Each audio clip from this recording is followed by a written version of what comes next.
Thank you, Mike, for your response to my video. This first part here is about what I found about links between religious belief and depression. Very interesting here. It shows that Christianity doesn't help, but belief does. So just religiousness in generic term. In this one here, it appears that it's belief rather than practice that appears to make some sort of a difference to certain people.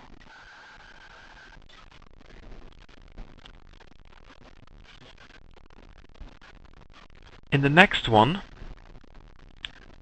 there's just a generic sort of thing about how it helps people revalidate lower levels of depressive symptoms. This one is very interesting. It shows that belief, the African Americans seem to have a sort of belief that helps them.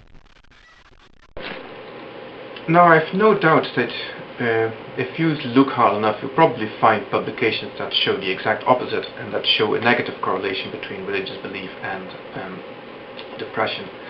And in actual fact, that is sort of what I'm hoping for, because if that's the case, and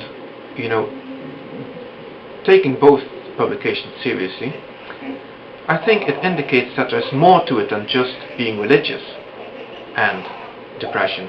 There's something about the type of religion and how it might affect depression. And that leads me to the next sort of point that I want to make about this, because I think what we'll find is that if we dig a little bit deeper, we might find that it's not just the fact that the person is religious, but also the attitude that religion gives that person towards other people that will make a difference there. And what I would propose as a research subject is maybe a research in which we don't just ask people whether they're religious, but as a second question we ask them whether it's valid for other people to hold a belief system that's entirely different from theirs. And I would imagine, and this is just a hunch of mine, but I would imagine that people who answer yes to that question will be the sort of people who find themselves immune to depression or less prone to depression, and people who are intolerant, who answer no to that question, will be the people who find themselves more prone to depression.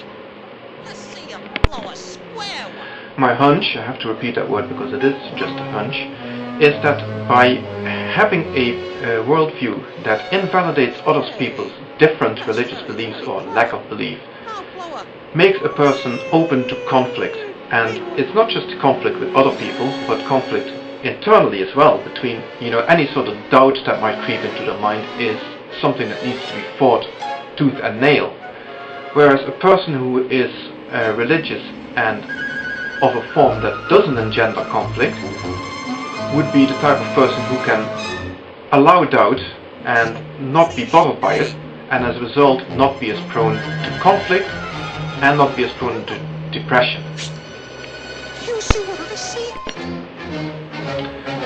And from my own experience with religious people, I have found that it is possible to have religious beliefs that are tolerant, and by that I do mean this deep tolerance that accepts another person's point of view, no matter how different it is. Christianity, to give you one example of Christianity, isn't just made up out of people who thump Bibles and insist that you must accept Jesus in your life, but there are those who call themselves Christian and who have beliefs that center around the sacrifice that Jesus made on the cross, and that basically say something like, no matter who you are, by doing that Jesus saved you. No matter what you think of that, you have to accept that that is a tolerant belief, because it doesn't matter what the person believes, it is what their Jesus person did for them that seems to make the difference according to these people. So regardless of what we think about the factual correctness of certain religions, I think it's possible to have religious beliefs that do not necessarily lead to conflict. Now back to the original point I made, and one thing that struck me about your response was your frequent use of the word instant. And I think what that shows is that you didn't quite get what I was trying to say, because I completely agree with you there. the point that I was making is that the advantage of the religious belief over the scientific belief is down to two things. The first one is pure fluke, basically the way that religious belief by accident or whatnot happened to engender a state of mind that makes the person who holds the belief harmoniously inclined towards the environment. But secondly, there's also the fact that at that point in time where the comparison was made, the scientific knowledge was incomplete and therefore leading to incorrect conclusions. So we've got a religious belief that for the wrong reasons ends up with right answers, and a scientific belief that for the right reasons, but because it's incomplete, leads to the wrong answers. But there's one big important point to notice there. And the point I need to make is that religious beliefs in their nature are immune to change or resistant to change. They don't like their dogma being attacked, so the religious belief was not likely to change. However, the scientific belief, incomplete as it was, is open to self-correction and is therefore likely to improve to the point where it will actually result in something that's better than what the original and non-changing religious belief would produce. So the situation is temporary. At one point in time, the religious nature of the Indians' belief led them to come up with a better ecological system than the scientific beliefs of that time.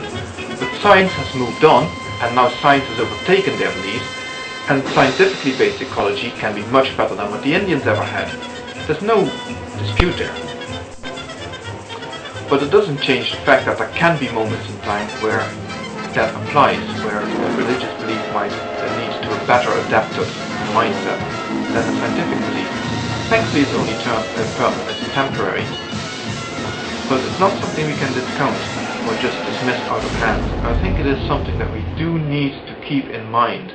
And whenever we find a religious belief that is particularly well adapted or seems to be particularly benign within the context of where it's situated, we should really study it a little bit before we override it with the science that will improve things beyond what that religion could ever achieve.